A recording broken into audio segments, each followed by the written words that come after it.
Salut à tous, on se retrouve pour l'épisode 2477 du Zap Image. On commence aujourd'hui en ce mercredi 2 août avec des anniversaires. Tout d'abord celui du Ghanéen Mohamed Kudus, il fête aujourd'hui ses 23 ans, ce joueur qui pourrait quitter son club sur ce mercato. Bon anniversaire à lui. Et il y a également Michel Bastos, l'ancien attaquant brésilien de l'équipe de Lyon. Il fête aujourd'hui ses 40 ans. On va parler maintenant de la Coupe du Monde féminine avec les derniers résultats. Tout d'abord cette rencontre complètement déséquilibrée entre le Vietnam et l'équipe néerlandaise. 7-0 pour les Néerlandaises contre le Vietnam dans un match où j'ai dit c'est complètement déséquilibré. Regardez les stats de la partie, 72% de possession de balle pour les Pays-Bas, 42 tirs, c'est énorme, 17 tirs cadrés, 7 buts, le score peut être beaucoup plus lourd si la gardienne du Vietnam n'aurait pas fait plus de 10 arrêts comme dans cette rencontre. Donc voilà, les Néerlandaises se qualifient tranquillement pour les huitièmes de finale. Et l'autre match dans la poule, c'est entre le Portugal et les États-Unis. Donc l'équipe qui gagnait se qualifiait pour la suite de la compétition. Donc pour les Américaines, un match nul suffisait.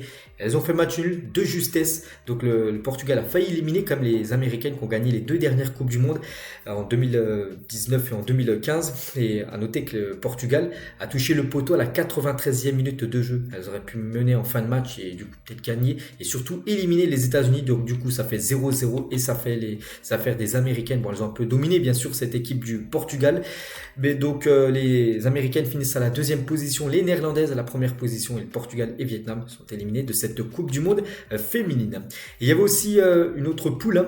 Et tout d'abord la Chine contre l'Angleterre et sans souci les Anglaises, une grosse victoire 6-1 lors de cette rencontre. Donc là aussi totalement dominé par l'équipe qui a gagné il y a un an quasiment jour pour jour l'Euro féminin. Donc plus de 74% de possession de balle bien sûr pour l'Angleterre qui a écrasé l'équipe chinoise. Et à noter que la petite sœur de Reece James, donc elle s'appelle Lauren James, donc vous savez le joueur de Chelsea, donc la petite sœur qui joue au foot, et elle a été énorme lors de cette rencontre. Donc elle a marqué 2 buts et délivré 3 passes décisives. Donc elle est décisive sur 5 des 6 buts inscrits par sa sélection anglaise hier. Donc on peut la féliciter, la sœur de Reece James. Et Michy Batshuayi se tire dessus. Il a dit Reece James a une meilleure finition que moi. Voilà ce qu'il a pu dire Michy Batshuayi, copain on peut dire de Reece James, le frère de Lawrence James. Et il y avait aussi un autre match, c'était entre Haïti et l'équipe du Danemark, et c'est les Danoises qui se sont imposées 2-0 lors de cette rencontre plutôt équilibrée d'après les statistiques. Et du coup dans ce groupe D, c'est l'Angleterre qui termine en tête, 3 matchs, 3 victoires pour les Anglaises, et le Danemark à la deuxième position avec 2 victoires sur leurs 3 matchs. Donc voilà, l'Angleterre et le Danemark se qualifient, et du coup on peut voir un peu le tableau final de cette Coupe du Monde féminine. Donc voilà, par exemple, je sais pas, tiens, les Pays-Bas, elles attendent leur adversaire aujourd'hui, ou par exemple le Japon affrontera la Norvège lors du prochain tour, on va dire, de cette Coupe du Monde féminine. Et aujourd'hui, le programme, donc Afrique du Sud, Italie et Argentine-Suède. Tiens, regardez derrière moi là, il y a le match, Argentine-Suède qui est en train de se dérouler, et à midi, donc la Jamaïque contre le Brésil et le Panama contre l'équipe de France féminine. Donc seulement un match nul, ça passe pour les Françaises. Donc pour une victoire, ce serait encore mieux parce que c'est quasiment la première place qui sera acquise pour les Bleus. Donc on leur souhaite bonne chance. On va parler maintenant du football masculin et on va parler d'un match très important. C'était en Ligue des Champions, c'était le Panathinaïkos contre le Dnipro. Donc au match aller, le Panathinaïkos s'était imposé 3-1 en Ukraine, et pour ce match retour, 2 partout, du coup score cumulé 5-3 pour l'équipe grecque. Et pourquoi on parle de cette équipe? Parce que ça sera le futur adversaire de l'Olympique de Marseille, et c'est officiel, l'OM affrontera le Panathinaïkos lors du 3e tour de qualification pour la Ligue des Champions. Donc match aller, c'est soit le 8 ou 9 août, ça reste à être programmé, ça sera du côté de la Grèce, et le match retour, ça sera le 15 août du côté du Vélodrome. Donc si Marseille élimine cette équipe du Panathinaïkos, il y aura encore un autre adversaire. Et cette fois-ci, ça sera là c'est le 3e tour préliminaire, après ça sera les barrages. Et si l'OM bat, voilà, les 2 adversaires, on va dire, ils seront en phase de poule de Ligue des Champions. Donc voilà, vous savez, voilà, c'est toujours très compliqué quand même. Donc on leur souhaite bonne chance bien sûr aux Marseillais. On va parler du Paris Saint-Germain qui joue un match amical. C'était son dernier du côté du Japon, c'était contre l'Inter Milan, c'était hier. À midi exactement. Donc le PSG de nouveau battu. Donc une défaite 2-1. Pourtant le PSG menait 1-0 jusqu'à la 80e minute de jeu en l'espace de 2 minutes. 81e et 83e minute de jeu. Le PSG a pris 2 buts et du coup le PSG s'est incliné 2-1 contre cette équipe de l'Inter Milan. J'ai regardé le match un petit peu et ça a été, je trouve, plutôt un bon Paris Saint-Germain qui a eu pas mal d'occasions. Ce qui manque actuellement, c'est un numéro 9. Voilà, je pense qu'il y aura un numéro 9. C'est ce que veut Luis Enrique pour finir les actions. Mais on commence à sentir la patte, Luis Enrique, avec un jeu de possession de balle. Vraiment, le PSG a bien joué la première mi-temps, mais bon, voilà, le score final, ça fait quand même de nouveau une défaite. Donc plus de 11 tirs, 3 tirs cadrés pour le PSG. On peut voir que l'Inter a moins tiré mais a été plus précis avec 5 tirs cadrés lors de ses frappes. Donc le PSG a sur ses 4 matchs de préparation, c'est seulement une victoire, c'était contre le Havre, 2-0, puis après ça a été un nul contre Al Nassr, puis c'est 2 défaites contre Osaka et contre l'Inter Milan, donc le bilan pas super bon, même catastrophique, on peut dire, avec seulement une victoire sur ces 4 matchs de préparation. Il reste plus qu'un match de préparation, ça sera contre une équipe coréenne là dans quelques jours, puis après ça sera le premier match contre l'Orient, ça sera dans une semaine et demie. Et concernant Vitinha, donc buteur et magnifique but de Vitinha, grosse frappe, pourtant il n'est pas réputé à marquer des buts lointains, il a saisi sa chance, il a marqué un magnifique but qui est parti en pleine lucarne. Et Luis Enrique se dit satisfait après la défaite 2-1 contre l'Inter. Il a dit ce fut un très bon match malgré la défaite. C'est incroyable de mener 1-0 à la 80e minute puis finalement perdre, mais je retiens beaucoup de choses positives. Je suis très satisfait et je vois l'équipe s'améliorer jour après jour. Donc après, n'oubliez pas que c'est seulement un match amical, il n'y a rien de catastrophique. Le plus important, ça sera les matchs officiels. Et pour l'instant, il dit qu'il est plutôt content de son équipe et que l'équipe du PSG s'améliore de jour après jour. Toujours sur cette équipe parisienne, donc au sortir des 3 matchs amicaux du PSG au Japon, les éléments de satisfaction pour Luis Enrique et son staff ne sont pas nombreux. Il y en a au moins un, c'est Warren Zaïre-Emery, lui qui a marqué pas mal de points. Il a joué encore hier, il a encore été très bon, le jeune parisien.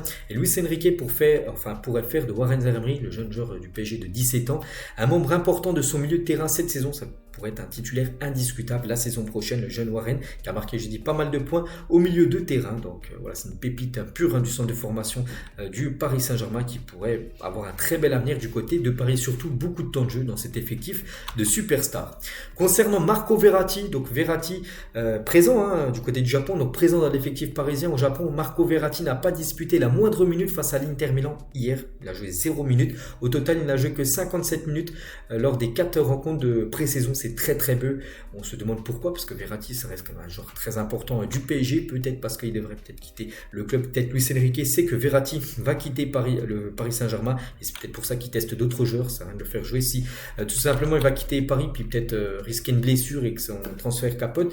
Donc Verratti a déjà convenu des conditions contractuelles avec l'équipe de Al Hilal. En revanche, il n'y a pas d'accord entre le club saoudien et le PSG qui demande plus de 30 millions d'euros pour l'Italien. Donc le PSG est ok, il n'est pas du tout intransférable, Verratti, donc il est transférable, mais voilà, il va falloir demander, le PSG demande plus d'argent que les 30 millions d'euros que propose pour l'instant l'équipe de Al Hilal. Donc peut-être pour ça qu'il a très peu joué, Marco Verratti, parce qu'il devrait quitter le PSG. Concernant Neymar, donc lui aussi il n'a pas joué une seule minute durant ces 4 matchs de préparation.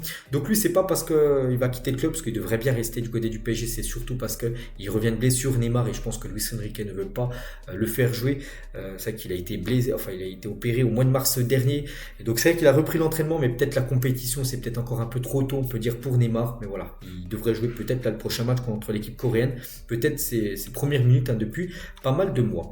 Et concernant l'équipe de l'Inter qui s'est imposée comme 2-1 contre le PSG, à noter que la nouvelle recrue Davide Fratesi, le joueur qui a remplacé Brozovic au milieu de terrain, donc 2 passes décisives en 2 minutes, c'est lui qui délivre les 2 passes D pour les 2 buts de l'Inter Milan.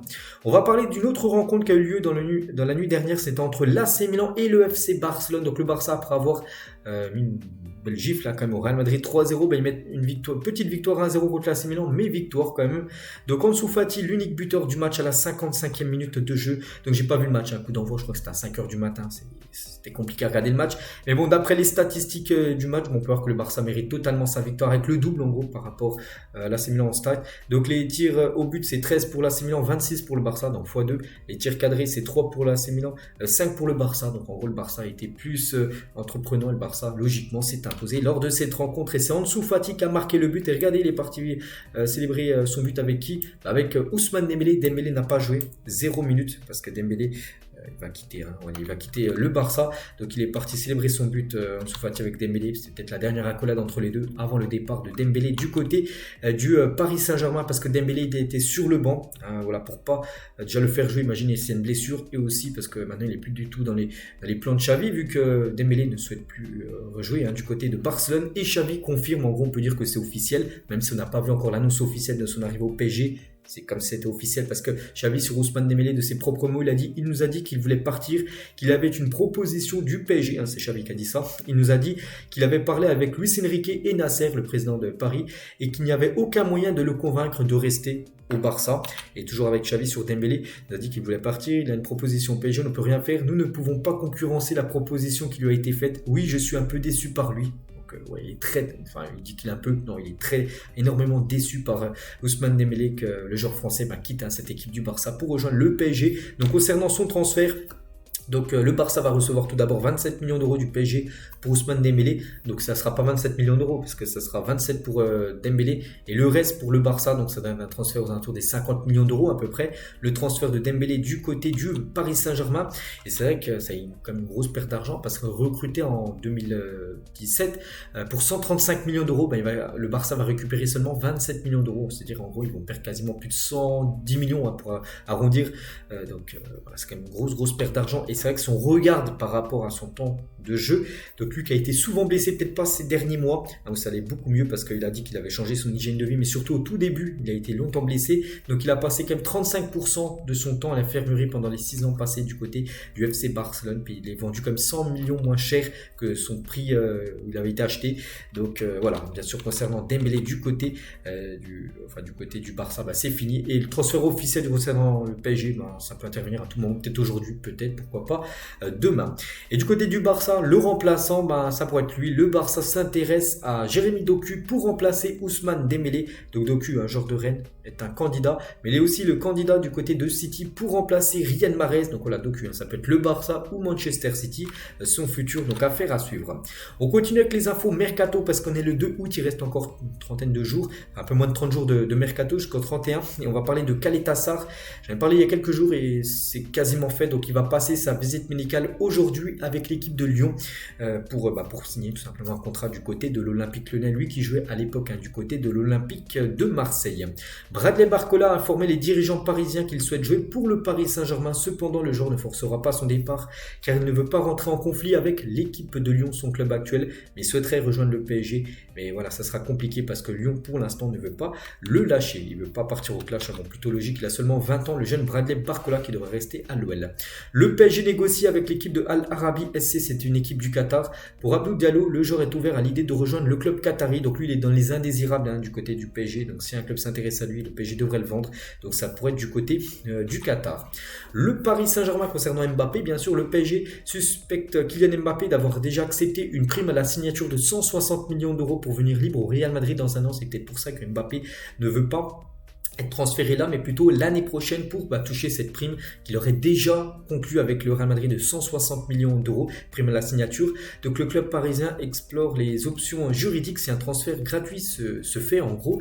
Donc Paris est convaincu que le Real fera tout de même une offre à la fin du mercato, mais ignore si elle sera authentique ou simplement pour laisser croire que le club madrilène a essayé en gros de le recruter sur ce mercato. En gros il y aurait un accord plutôt pour l'année prochaine et le PSG en gros va regarder les options juridiques, peut-être porter plainte contre le Real Madrid tout simplement parce que le club du Real a déjà un accord avec le joueur Kylian Mbappé, enfin c'est ce que pense le PSG et c'est bien sûr c'est pas t'as pas le droit de faire ça, on va dire, surtout que le joueur est sous contrat du côté de Paris, donc vous m'avez compris. Donc voilà, bien sûr, ce que va essayer de faire le PSG concernant Kylian Mbappé. Et il n'y a pas que il y a le Real Madrid bien sûr qui est très intéressé, mais aussi Chelsea, les gars, on sait jamais, le PSG s'attend à une vraie offre de Chelsea pour Mbappé prochainement. Le montant reste encore inconnu parce que Chelsea c'est l'équipe s'il n'allait pas au Real, c'est l'équipe la plus crédible où il pourrait finir Kylian Mbappé, mais bon, on ne voit pas du tout du côté de la première ligue. Le joueur français est toujours avec lui, donc il n'a pas été convoqué pour la tournée au Japon et Mbappé ne sera pas non plus convoqué avec le PSG pour le premier match de Ligue 1 le 12 août prochain. C'est pas encore officiel, mais il y a déjà des rumeurs qui disent qu'il pourrait être de nouveau pas appelé, il regardera le match en tribune à la télé, peu importe, mais pas du côté du parc, donc c'est dans 10 jours, ça sera le 12, on est le 2, donc voilà, concernant Mbappé. Lyon va refuser l'offre de Leipzig pour Lukeba, le club veut beaucoup plus que les 32 millions d'euros proposés par l'équipe de Leipzig, donc affaire à suivre, c'est avec Leipzig qui va certainement perdre Vardiol, on va en parler tout à l'heure, qui devrait signer à City. Il cherche son remplaçant et ça pourrait être Lukeba, mais pour l'instant 32 millions d'euros, c'est pas assez pour l'OL. Accord verbal entre Sassuolo et Wolfsburg pour Rogerio. Le transfert devrait être finalisé dans les 24 prochaines heures. Donc rien à rajouter sur cette info. Donc voilà, transfert imminent pour que ça se fasse. Donc lui, tiens, on en parle encore hier, ça y est, on n'en parlera plus vu que c'est officiel. Mohamed Salisu quitte Southampton et s'engage du côté de Monaco. Montant du transfert 15 millions d'euros que débourse l'équipe de Monaco pour le joueur qui devait descendre en Championship. Donc lui, en gros, il vient du côté de Monaco pour remplacer Axel Disasi qui a rejoint l'équipe de Chelsea. Djibril Sow au FC Séville, Erwigo, l'international suisse, va quitter Francfort pour rejoindre le club andalou contre environ 14 millions d'euros. Visite médicale mercredi aujourd'hui, un contrat jusqu'en 2028, c'est aussi assez imminent. Son transfert officiel, lui c'est officiel, on en a beaucoup parlé, ça y est, on ne parlera plus du feuilleton Sadio Mané parce qu'il quitte officiellement le Bayern. Il avait déjà annoncé son départ du Bayern il y a 2-3 jours et maintenant on connaît son nouveau club. On savait c'était lequel, mais cette fois-ci c'est officiel, c'est l'équipe de Al Nasser. Donc voilà, Sadio Mané rejoint l'équipe de Al Nasser, l'équipe où joue par exemple Cristiano Ronaldo. Il portera le numéro 10 du côté de cette équipe. Montant du transfert 40 millions d'euros et 40 millions d'euros de salaire. Donc bien plus que ce qui touchait du côté du Bayern de Munich. Donc voilà, Mané et Cristiano Ronaldo, c'est la doublette d'attaque du côté d'Al Nasser. C'est plutôt pas mal, c'est quand même excellent quand même cette attaque. Et même derrière, donc il y a Alex Telles, il y a Talisca, il y a Seko Fofana, Brozovic et Ronaldo Mané. Sur le papier, Al Nasser, c'est quand même quelque chose, bien évidemment. Et c'est pas fini pour cette équipe saoudienne qui va encore, on pense, recruter encore d'autres joueurs. Et Thomas Tuchel, le coach du Bayern, regrette la situation avec Sadio Mané. Il a dit parfois les choses ne se passent pas comme nous le souhaiterions. Nous nous sommes serrés dans les bras l'un de l'autre. Nous avons convenu que nous n'aimions pas la situation actuelle, mais qu'il s'agissait de la meilleure solution. En gros, que Mané quitte le Bayern.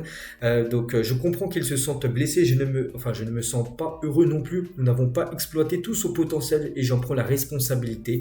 Donc voilà, on peut le dire maintenant, un an après son arrivée au Bayern, avec son départ, que ça a été un flop. Sadio Mané du côté de l'Allemagne et on lui souhaite bonne chance du côté du championnat saoudien.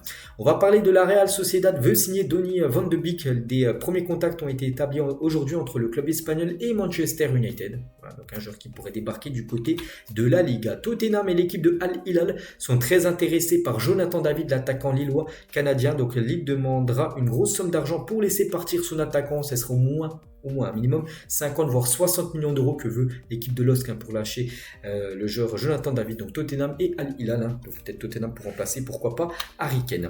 Officiel, Morgan Schneiderlin, 33 ans, quitte le championnat australien et rejoint Konyaspor. Voilà, du côté de la Ligue turque. Bonne chance à l'ancien joueur par exemple de Strasbourg. Kevin Danso est sur le point de prolonger avec l'équipe de Lens jusqu'en 2028. Le club sang et or lui a proposé de tripler son salaire, passant à 120 000 euros par mois. C'est vrai que les autres clubs, 120 000 euros par mois, c'est quand même peu, voilà, si on compare avec le PSG et tout. Mais du côté de Lens, c'est énorme. Ça sera le joueur le mieux payé. Du côté de Lens, ils font vraiment un gros effort financier Lens pour le conserver, parce que ce joueur était pisté par l'équipe de Naples. Donc voilà, il devrait normalement prolonger très prochainement du côté de Lens, et ça c'est une très bonne nouvelle pour le club du nord de la France. Denis Zakaria est une idée évoquée par le Stade Rennais, parce que ce joueur qui a été prêté à Chelsea ou l'a floppé par la Juventus, donc la Juve de nouveau devrait le prêter, et pourrait être prêté ou être vendu, pourquoi pas, à Rennes. La légende Buffon va annoncer mettre un terme à son immense carrière. Il y a quelques jours, David Silva, il y a aussi Diego Godin, et donc là, c'est Buffon qui devrait prendre sa retraite là très prochainement. Officiel, un manque de temps de jeu au FC Barcelone. Julian Araujo qui a été recruté lors du dernier mercato l'hiver dernier, là en janvier. Donc il quitte déjà le Barça et est prêté à Las Palmas pour une saison. Donc bonne chance à lui. On va parler d'une info officielle aussi, on a parlé beaucoup ces derniers jours, c'est Leslie Ugochukwu, donc un jeune milieu français de 19 ans, donc qui traîne pour s'engager avec Chelsea jusqu'en 2030, contrat de 7 ans quand même. Pour ce joueur. Donc le montant du transfert s'élève à 27,5 millions d'euros que récupère l'équipe de Rennes. C'est peut-être pour ça que Rennes cible Denis Zakaria pour remplacer le jeune Leslie. Et c'est vrai que Chelsea continue de sécuriser l'avenir depuis l'hiver dernier. Bon, je vais pas citer tous les joueurs. Voilà le nouveau, donc Leslie Ugochukwu, 19 ans. Et on peut voir tous les joueurs qui sont arrivés quand même du côté de Chelsea. Et surtout l'âge, ils sont toujours, tous très jeunes. Voilà, c'est des joueurs pour l'avenir du côté des Blues. Accord de principe trouvé entre Arsenal et David Raya. Les Gunners doivent désormais s'entendre avec Brentford pour l'arrivée du gardien de but qui viendrait concurrencer Aaron Ramsdale, pourtant qui a fait une grosse saison. Voilà, David Raya, lui aussi très bon gardien, c'est un gardien espagnol de Brentford et il pourrait débarquer, être la doublure ou peut-être le gardien numéro 1 du côté des Gunners. Scamacca, 24 ans, va devenir un nouveau joueur de l'Inter Milan. Il va remplacer Dzeko et Lukaku qui ont quitté le club. Donc accord proche d'être conclu avec West Ham pour un transfert estimé à 25 millions d'euros plus 5 millions de bonus que devrait débourser l'Inter Milan. Manchester City, tiens, on en a parlé tout à l'heure avec c'était qui Lukeba hein, que Leipzig voulait parce que Gvardiol va signer hein, du côté de City. Donc il souhaite conclure l'accord avec Leipzig pour Gvardiol avant le match de Community Shield ce dimanche contre Arsenal. Il y a ce Community Shield dimanche 6 août. Ils aimeraient City annoncer l'arrivée hein, du défenseur croate avant la fin de semaine. Le Bayern a transmis une offre de 85 plus 10 millions de bonus à Tottenham pour Harry Kane. Voilà, donc c'est pas encore les 100 millions d'euros dépassés. N'oubliez pas que Tottenham en veut au moins 117, hein, d'après ce que j'ai pu voir. Donc pour l'instant, il manque encore un peu d'argent, mais voilà, ça s'approche hein, peut-être de la finalisation. Sinon, s'ils sont pas prêts à mettre autant d'argent, je pense que le PSG, eux, serait prêt à mettre les 117 millions d'euros voulus par l'équipe de Tottenham. Officiel, Paul Bernardoni arrive en Turquie. Il s'engage du côté de Konyaspor, tiens, qu'on parlait juste avant avec Schneiderlin. Donc voilà, il quitte Angers, hein, direction la Ligue turque. On lui souhaite bonne chance. Le Paris Saint-Germain a abandonné la piste menant à Bernardo Silva qui était l'une des priorités absolues hein, du côté du PSG et en gros ils ont abandonné. Pourquoi? Parce que City a déclaré le Portugais comme intransférable. En gros City, surtout Pep Guardiola le veut absolument avec les départs, enfin le départ surtout de Riyad Mahrez et des autres départs aussi du côté de City. C'est pour ça qu'il souhaite Gundogan aussi bien sûr, j'ai oublié. Donc c'est pour ça qu'il souhaite le conserver lui hein, Bernardo Silva, et c'est pour ça qu'en gros ça tombe quasiment à l'eau, on peut dire, son transfert au PSG. Officiel, Iliman Ndiaye s'engage en faveur de l'Olympique de Marseille et ça c'est officiel, on a beaucoup parlé ces derniers jours, ça y est, c'est signé, montant du transfert 15 millions d'euros que débourse l'équipe de Marseille, contrat de 5 ans jusqu'au 30 juin 2028 pour le joueur sénégalais, donc il portera le numéro 29 hein, du côté de Marseille, hein, son club de cœur, son club qui rêvait de jouer à l'époque. Donc les Stades Iliman Ndiaye en Championship la saison dernière, donc 46 matchs, hein, 14 buts et 10 passes décisives, pas mal, hein, même plutôt bien pour ce joueur qui aurait pu jouer en première ligue la saison prochaine. Il a refusé de jouer à l'appel pour venir en Ligue 1 pour jouer du côté de Marseille. Et l'OM poursuit comme son incroyable mercato. Total des dépenses 50 millions d'euros. Ça fait une belle somme, mais regardez comme les joueurs qui sont arrivés. Donc Ndiaye, Aubameyang gratuit, Renan Lodi, Kondogbia Sarr et Ruben Blanco qui sera la doublure de Paul Lopez dans les cages de l'OM. Donc pour l'instant Marseille. Hein. Et c'est pas fini. Longoria l'avait dit au début de mercato, il voulait à peu près une dizaine de recrues. Pour l'instant on a 6 recrues officielles. Il y en aura peut-être encore 4 parce que début août, hein, on pense qu'il y aura encore d'autres arrivées. Et concernant Iliman Ndiaye, donc peut-être ses premières minutes pourraient être ce soir parce que Marseille ce soir joue contre le Bayer Leverkusen, c'est au Vélodrome.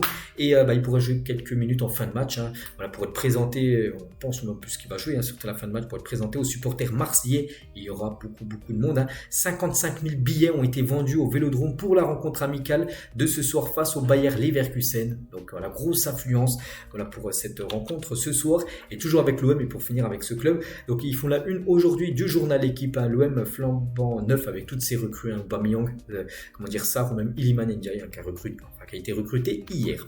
On continue avec les infos mercato parce qu'on est en pleine période mercato, il y a beaucoup de choses à dire. Hein. Rasmus Højlund est à Manchester pour passer sa visite médicale avec Manchester United. Si tout est ok, aujourd'hui ça pourrait être officiel. Donc on parle d'un transfert aux alentours des 70 millions d'euros. Le Barça devrait faire une offensive pour s'offrir Cancelo. Le club blaugrana réinvestirait une partie de l'argent issu du transfert d'Ousmane Dembélé pour essayer de faire venir tout simplement Cancelo du côté du Barça pour occuper ce poste de défenseur droit qui est la priorité absolue du club blaugrana. Roy Hodgson, c'est le coach de Crystal Palace. Il a dit Mikel Olise, nous devons nous battre pour nous assurer qu'il reste avec nous parce que c'est vrai qu'ils ont déjà perdu Wilfried Zaha, cette équipe de Crystal Palace. Ils ne veulent pas perdre l'autre atout offensif, Mikel Olise, qui est un jeune joueur français, très bon joueur. Il avait fait un très bon Euro Espoir. Et voilà, ils vont essayer de tout faire pour conserver ce joueur qui est convoité par beaucoup d'équipes. Hakim Ziyech, des nouvelles, veut revenir à l'Ajax Amsterdam cet été avec son transfert qui a capoté hein, du côté de Al Nasser hein, par rapport. Tout était ok, il y a juste la visite médicale qu'il a passée et qui n'a pas été bonne vu qu'il avait un problème au genou. Hein. Enfin, c'est ce qui a été dit par les médecins de Al Nasser et lui, il aimerait, il est revenu à Chelsea vu que son transfert n'a pas eu lieu. Il aimerait retourner à l'Ajax. C'est vrai qu'il a été très bon à l'époque hein, du côté de Amsterdam. Toujours avec l'Ajax, voleur de talent, alors que Carlos Borges, un joueur portugais, devait s'engager avec West Ham pour plus de 15 millions d'euros. J'en ai parlé il y a quelques jours. L'Ajax a fait capoter le deal pour Fabrizio Romano. C'est un Erwigo pour le jeune attaquant de City qui va signer du côté de l'Ajax Amsterdam. Et du coup, mauvaise nouvelle pour West Ham hein, qui est à deux doigts de s'offrir cette jeune pépite de Manchester City. C'est le capitaine de Manchester City B. Très bon joueur, on n'a jamais joué avec l'équipe première. Et du coup, il devrait signer du côté de Amsterdam. Officiel, Josh Maja rebondit librement en Championship à West Brom. Donc l'homme qui n'a jamais joué en première division. Voilà une petite info concernant Josh Maja, ancien joueur par exemple de Bordeaux, hein, bien sûr. Hein. Donc on va parler cette fois-ci de l'offre de 25 millions d'euros de Al Hilal pour Youssef En-Nesyri a été refusé. L'international marocain est quant à lui d'accord avec le club de Riyad, donc le club de Al Hilal, mais c'est pour l'instant Séville qui refuse les 25 millions d'euros. Ils savent en plus que c'est Al Hilal, un club qui a beaucoup d'argent, donc ils attendent beaucoup plus pour lâcher le buteur marocain.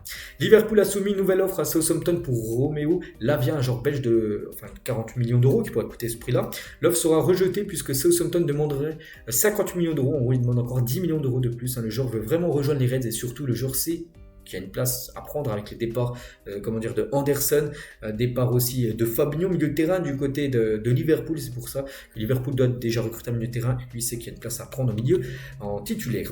Ronny Lopez va rejoindre José Fonte du côté de Braga au Portugal. Le milieu portugais va quitter pour de bon Séville et signer 3 ans avec le club portugais. Plus cette bonne chance à Ronny Lopez. On va parler du PSG qui est en discussion pour recruter Randal Kolo Muani. Ça a pris de l'ampleur là depuis 2-3 jours et ça se confirme. Le PSG devrait la faire très prochainement, sa première offre officielle pour essayer de signer l'attaquant actuel de Francfort estimé aux alentours des 70 millions d'euros. Sunderland s'intéresse à Colin Dagba, joueur du PSG qui a été prêté à Strasbourg saison dernière, dont des discussions ont été entamées pour une vente. C'est que lui c'est un indésirable du côté du PSG, devrait quitter le club.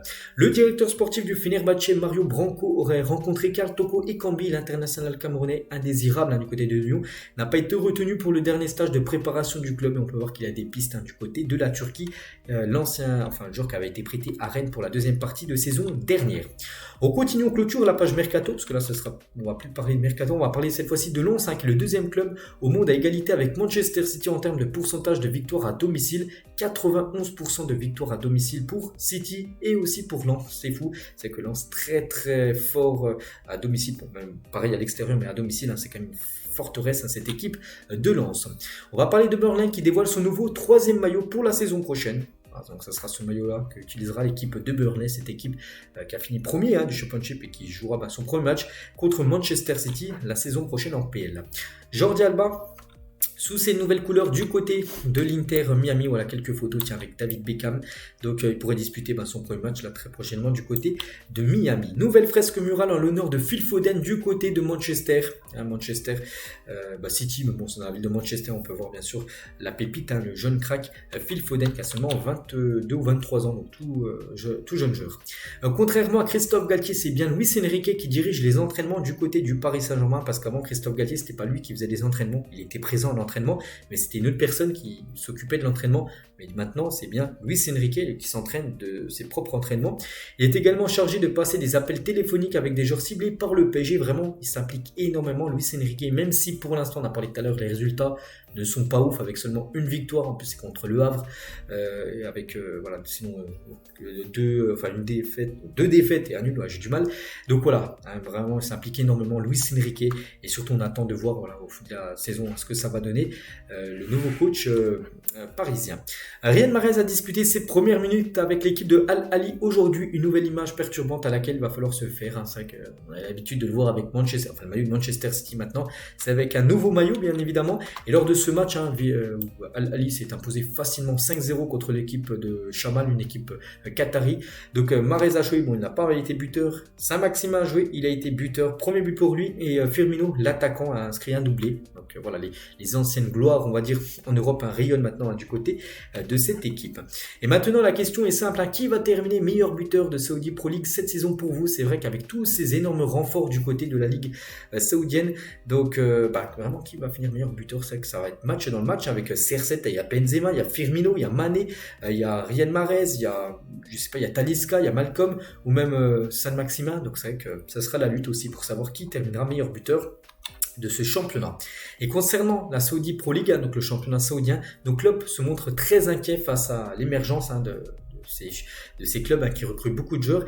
Il a dit l'influence de l'Arabie Saoudite est massive. Le pire est que leur fenêtre de transfert ferme 3 semaines plus tard que chez nous. C'est vrai qu'en Europe, que ce soit en Ligue 1, en Allemagne, en Angleterre, ça finit le 31 août à minuit. Et en Arabie Saoudite, ça finit 3 semaines après. C'est quasiment fin septembre. Ce qui veut dire que les clubs saoudiens pourront encore recruter, par exemple, des joueurs des joueurs par exemple en Angleterre ou même en France, et il a dit que ça c'est un gros problème. C'est vrai que par exemple je sais pas, une équipe comme Liverpool pourrait potentiellement encore perdre un joueur début septembre si un joueur venait à rejoindre le championnat saoudien. C'est pour ça qu'il dit que la FIFA et l'UEFA doivent trouver des solutions à cela et mettre les dates de la Saudi Pro League, la fin de mercato, au même d'atteindre, on va dire, que la fin de mercato, on va dire, des gros championnats en Europe.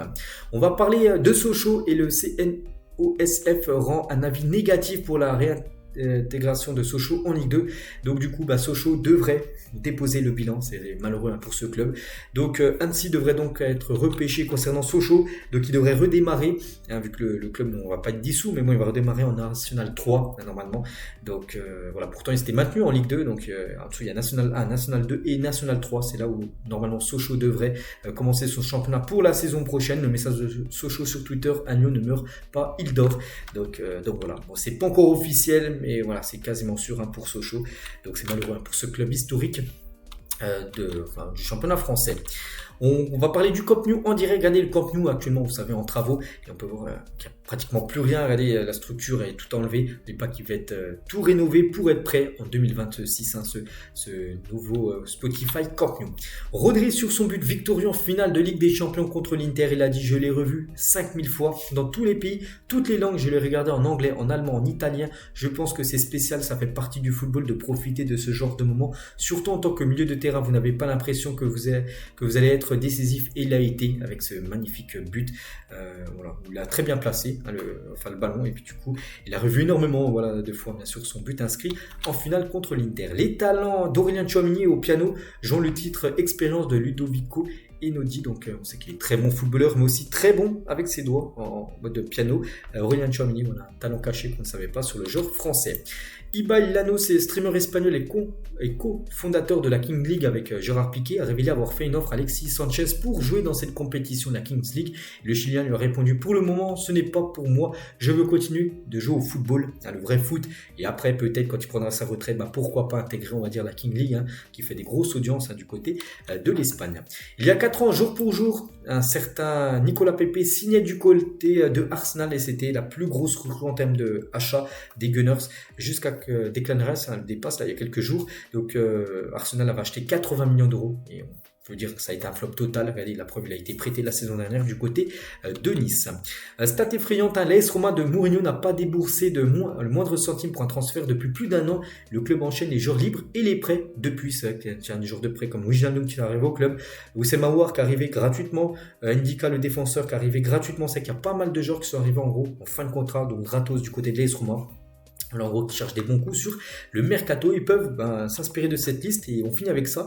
Quelques joueurs encore libres au 1er août, voilà, tous ces joueurs comme Sergio Ramos, Hazard, Sanchez, Deria, ou même Adama Traoré, l'ancien joueur de Wolverhampton, ils sont tous libres actuellement, ils peuvent tous s'engager où ils veulent. Et on pense à l'AS Roma, qui cherche des joueurs libres, donc voilà, il y a toute cette liste de joueurs. Payet aussi, bien évidemment, est libre, toujours en ce 2 août, donc ils peuvent s'engager gratuitement dans le club qu'ils souhaitent. On finit avec ça, j'espère que ça vous a plu, on se retrouve demain pour le prochain Zap Image. Moi je vous souhaite un bon mercredi et à demain.